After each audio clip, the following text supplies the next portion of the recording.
I'm here at the Garden Tomb in Jerusalem, where it is commonly believed Jesus was buried after crucifixion. It was also the place from which he was believed to have been resurrected. This location is fascinating to see, and many millions hold it to be a very special location.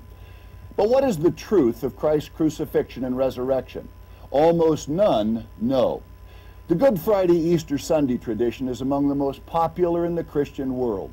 Did Jesus Christ rise from the grave on Sunday morning? Had he been there for 3 days and 3 nights? He said this was the only sign he was the Messiah. Does this fit with the tradition of a Friday crucifixion near sunset and a Sunday sunrise resurrection? Much more is at stake here than meets the eye.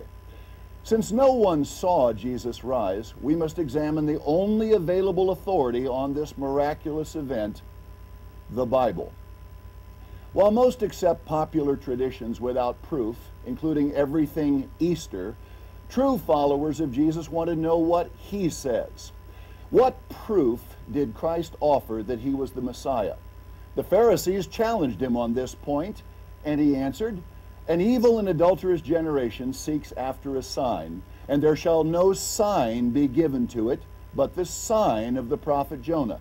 For as Jonah was 3 days and 3 nights in the whale's belly, so shall the Son of Man be 3 days and 3 nights in the heart of the earth." This is plain. Could Jesus then be in the grave less than 3 days and 3 nights? 3 complete 24-hour periods? Can 72 hours fit between late day Friday and early Sunday morning? Why do so few question this only sign Jesus said he would give, that he was the Messiah?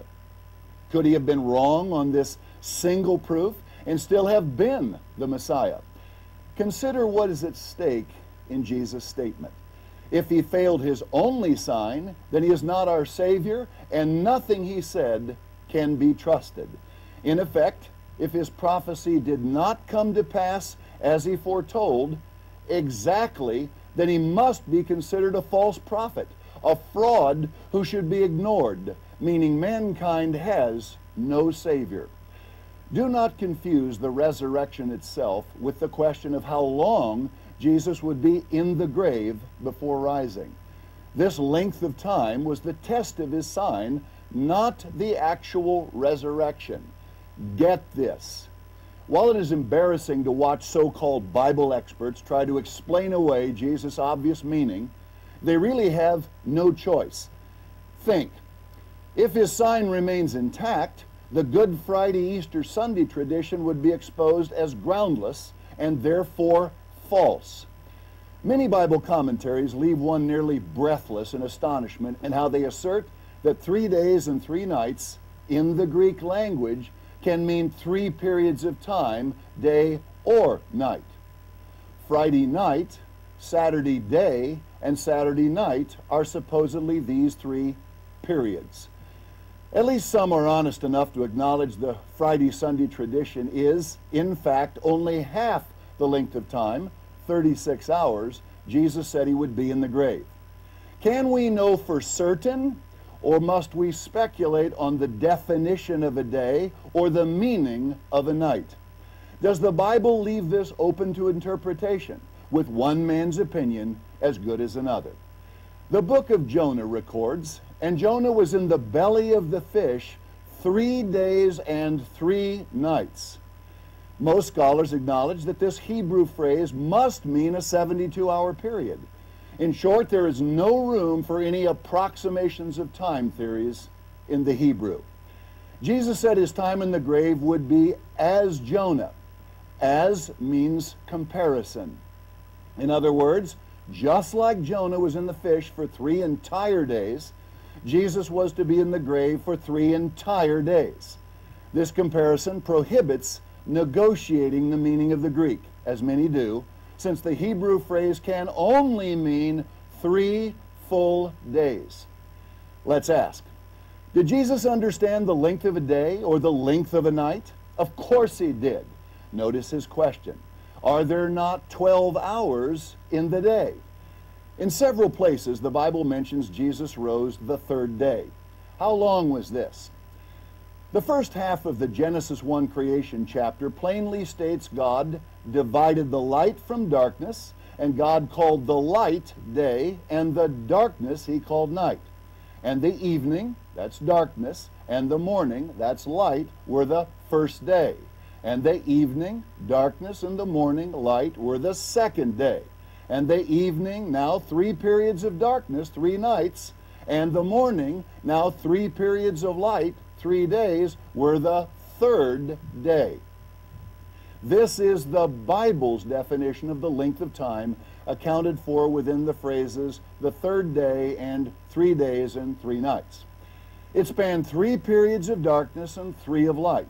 6 times 12 hours equals 72 hours. Clear and easy, simple math. We have now established the exact duration of Christ's time in the tomb as a 72-hour period, 3 days and 3 nights, as Jonah was. Think, a late Friday afternoon entombment would have to mean a late Monday afternoon resurrection. Again, it is as simple as counting 1, 2, 3. If this passage stood alone without other verses to qualify it, it must be admitted that Christ's use of the word after does not by itself limit his time in the tomb to 72 hours. He could still be there longer. He just could not be there one bit less than 72 hours. This much should now be clear. Now the second passage from Mark. They shall kill him, and after that he is killed, he shall rise the third day. This presents another limitation on Christ's time in the tomb. Consider, this verse, if taken alone, places Christ in the grave between 48 and 72 hours. The phrase the third day caps the duration at 72 hours, but it also creates a minimum of 48 hours, or the period would be somewhere in the second day. In time, Sunday came to represent the Passover, as the whole general period of Christ's crucifixion, burial, and resurrection.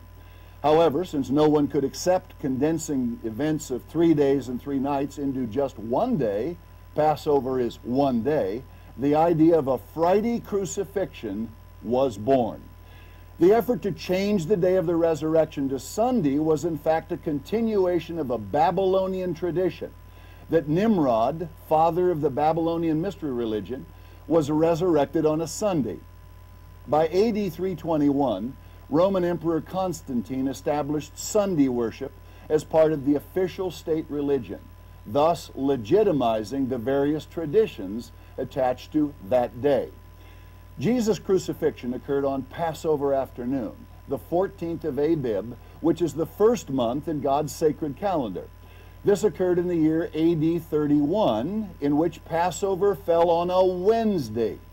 Wednesday is the day of Passover in AD 31. According to the Roman calendar, this was Wednesday, April 25th. Here is a brief but important timeline. Between the 9th and 12th hours on Wednesday, 3 to 6 p.m., Jesus died. Luke 23, verses 44 to 46. With Pilate's permission, Joseph of Arimathea procured the body, wrapped it in linen, John 19:40, and placed it in the sepulchre, Luke 23, 50 to 53. By the time the burial was complete, the Sabbath, it says, drew on, verse 54. Thus the burial took place on Passover day, shortly before sunset. Passover is what is called a preparation day. It precedes an annual Sabbath called the first day of unleavened bread, or a high Sabbath or high day, John 19:31. This Sabbath fell on a Thursday that year. It was on this day that the high priest and the Pharisees came to Pilate to ensure Christ's tomb was sealed and guarded, Matthew 27, 62 to 66. Mark 16:1 records what occurred Friday. And when the annual Sabbath was passed, Mary Magdalene and Mary the mother of James and Salome had bought sweet spices that they might come and anoint him. Verse 2 jumps to Sunday morning. The phrase, "and when the Sabbath was past," refers to the Thursday high day, since the women could not buy spices on the seventh-day Sabbath, which is Saturday. Friday was the only time they could have done this. Luke 23:56 states, "And they returned and prepared spices and ointments, and rested the Sabbath day according to the commandment." After buying the spices, they returned and prepared them to be applied to Christ's body in the tomb, which they planned to do after resting on the weekly Sabbath, again Saturday. The next verse, Luke 24:1, adds, "Now upon the first day of the week, Sunday, very early in the morning, they," the women, "came to the sepulchre, bringing the spices which they had prepared, and certain others with them. The women found the tomb empty." Verse 3, "Two angels informed them that Christ was already risen." Verses 4 to 6. Mark 16:2 states that the women were present at the rising of the sun. This means Jesus was resurrected before sunrise. John 20 verse 1 tells us that Mary Magdalene came early, quote, "when it was yet dark, and found the stone that sealed the tomb was already rolled away." So a sunrise resurrection was impossible because Jesus was already resurrected. Let this sink in. Nowhere does Scripture record that Jesus rose at sunrise on Sunday morning. However, it does tell us that he would be in the grave for 3 days and 3 nights. Anyone willing to believe the Bible should not find this difficult to accept. In fact, it is the only logical conclusion that can be drawn. Christ was placed in the tomb before sunset on Wednesday. 3 complete days, 3 days and 3 nights bring us to the end of the weekly Sabbath, Saturday, just prior to sunset, when Christ was resurrected, exactly as he had prophesied. I urge you to read our booklet, Christ's Resurrection Was Not on Sunday, and the article Christ's Crucifixion Was Not on Friday. They thoroughly cover the timing of these events. Until next time, this is David C. Pack saying goodbye, friends.